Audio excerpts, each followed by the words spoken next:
আপনাদের সহযোগিতা, আপনারাও কিন্তু মানে রাষ্ট্রের ফোর্থ স্টেট সংবাদ মাধ্যম, আপনাদের কিন্তু অনেক কিছু নৈতিকতা থেকে অনেক দায়িত্ব আছে। আশা করি আপনারা একদম শেষ পর্যন্ত মামলার সাথে থাকবেন। আপনারাও যাতে মানে ইনফরমেশন কিন্তু অনেক বড় শক্তি, যেন দোষীরা কোনোভাবে যাতে দোষীরা মানে ফাঁক ফোকর দিয়ে বের করে না যেতে পারে। Okay, thank you thank you thank you thank you. আমি আমি পেয়েছি বলেন বলেন বলেন। এখানে একটা বিষয় অ্যাড করতে হবে, সেটা হচ্ছে আমরা হয়তো আমাদের ছোট ভাইকে আর আমরা ফেরত পাবো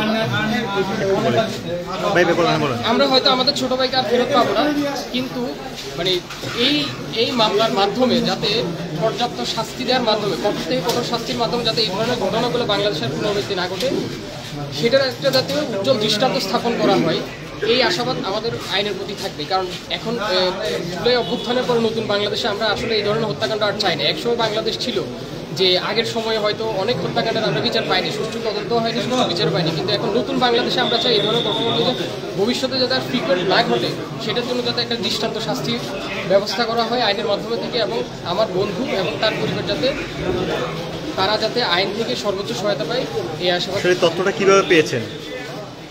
এই যে তাকে হত্যা করা হয়েছে, এই তথ্যটা কিভাবে পেয়েছেন বা কিভাবে জেনেছেন? এটা আসলে পেয়েছি আমি অফিস থেকে বাসা আসার পর আমি ফেসবুকে যখন ঢুকার পরে আমার ইউনিভার্সিটির আমার ডিপার্টমেন্টের এক জুনিয়র, সে হচ্ছে যে হত্যাকাণ্ডের শিকার হচ্ছে আমার ছোটো ভাই জুবাই, তার রুমমেট।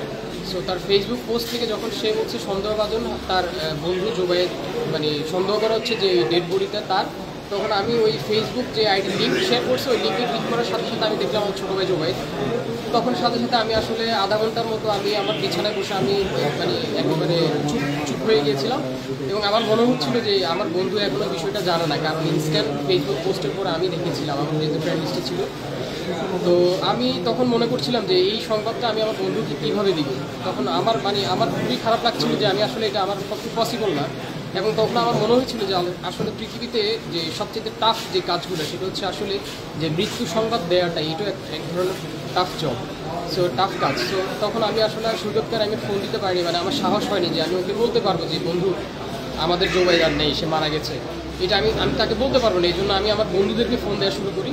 আমি আমাদের যে ব্যাচের যে আরও অন্যান্য বন্ধু বান্ধব আছে তাদেরকে ফোন দেওয়ার পরে আমার এক ফ্রেন্ড বলে যে হ্যাঁ সে শুনতে পেয়েছে এবং সে সৈকতকে জানিয়েছে, সৈকত আজ থেকে আসতেছে ওই স্পটে।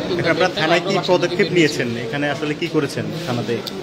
আসলে আমরা ওইখান থেকে স্পট থেকে আমরা লাস্টটা যখন আমরা যতটুকু জানি যে 5:35 থেকে 5:45-এর মধ্যে, এই সময়ের মধ্যে আসলে হত্যাকাণ্ডের শিকার হয় আমাদের জুবাই ছোটো ভাই। আমরা সেখান থেকে এই 5:35 থেকে 5:45 হত্যাকাণ্ডের শিকার হওয়ার পরও লাস্টটা র্যাব সেখান থেকে গিয়ে তারা তুলে আনা হসপিটালে নেওয়া পর্যন্ত প্রায় 10:30টার পরে তারা আসলে লাশটাকে নিয়ে যায়।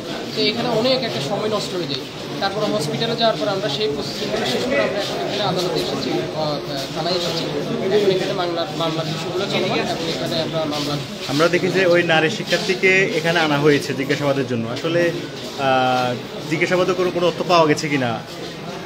এইটা এখন পর্যন্ত আসলে দুঃখের বিষয় যে মামলার বিষয়ে যে মামলার আসামি, কারণ আমরা তো অধিকাংশ আসামিকেই চিনি না, আমরা ওই মেয়েটাকে চিনি। সো এটা হচ্ছে তারা হয়তো তাদের জায়গা থেকে জিজ্ঞাসাবাদ করা হয়েছে, কিন্তু পুলিশ আমাদেরকে এখনও জানায়নি যে আসলে তারা কোনো তথ্য পেয়েছে কিনা। সো তারা আরও কথা বলছে, আরও ইন্টারভিউ করছে, করার পরে তারা হয়তো জানাতে পারে। কি চাচ্ছেন সর্বশেষ? আমরা অবশ্যই চাচ্ছি, এই ধরনের ঘটনা কিন্তু বাংলাদেশে আগেও ঘটেছে।